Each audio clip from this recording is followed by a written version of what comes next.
Hello and welcome to the Flightline Fabrications Living History Project. Today we're very excited to offer you another segment in our interview series of P-38 pilots from World War II. We hope you enjoy this interview. First question I have for you is, what was the reason that you joined the Air Corps or the military originally? Well, it was not so much of a reason in those days. You had to join something, otherwise you'd be drafted. So you chose the Air Corps? Yeah.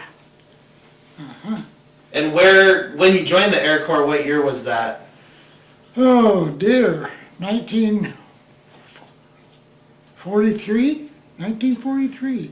My prompter is in the back giving me a 1943. You're more than welcome to talk. Yeah. The reason he also joined the Air Corps is because from this age until now, he has loved airplanes.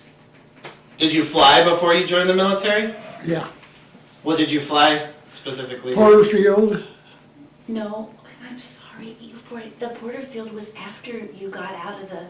Oh, well, if it was after, then my mind He was had only slipped. 19 when he joined the Air Corps. Okay. And so he learned to fly. I didn't fly anything until I Yes. joined the Right. service. Yeah. And where did you receive your flight training at? Well, we got a whole bunch of them. You went down to California? Yeah, didn't you, guys? this was all done in California and in Arizona. Gosh, I can't remember all the stations, but they were primary schools with airplanes, Were they all stateside? all stateside, yes. And did you originally train to fly in the P-38? Was that the original training you were given? No. The original training was flying AT-17, twin winged airplane. You've seen those. Yeah. Yeah. No, nothing real fancy, just, then worked up to the P-38. It was actually called RP-322, and it was used in the flying schools. And they were a little bit different, but basically the same thing, and we thought they were great. Do you have any memories or stories from when you were in flight training that are particularly fond or funny or? Well, yeah, they're hard to bring up now. I can't really... In flight training. I don't think there was anything special. I didn't wreck anything, and I survived the training. Well, that would be special. Surviving the training command. How did you feel about flying the P-38? Oh, we thought it was the greatest thing in the world. And anyone that flew a P-38 in those days was looked at with awe. And the school I went to had what they call an RP-322, which was a stripped down P-38.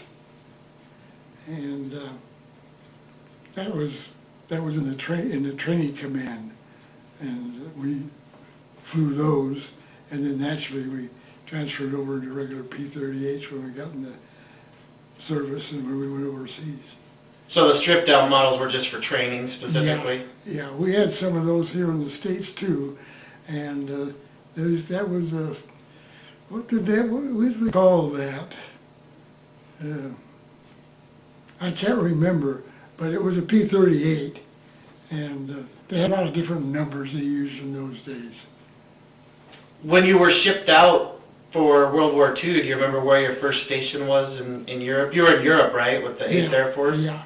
The first station was at Huntington, and it was a RAF station, and it had been there quite a while, and that was where our particular group was billeted on the RAF station, Huntington, Near England. Bury St. Edmunds in England. And near the town of Bury St. Edmunds, if that means anything to anybody. Just a small town. And when you were there, were you fighter escort, or what was your primary duty? Bomber escort. Bomber escort? Yeah. Fighter escort was us, and we were escorting the bombers. B-17s, B-24s, mostly B-17s. And how many missions did you fly as escort, do you recall? About 60-some, I thought you 63, told me 62 missions. 62 missions, 63, something like that, 62 we'll call it. That's a lot of missions. Yeah. And during those missions, did you engage with enemy aircraft and... We protection? saw some. We didn't actually engage them as the terms implied. We didn't get in there and fight with them, but we got close to them. And then they disappeared as fast as we got close. They went to the deck.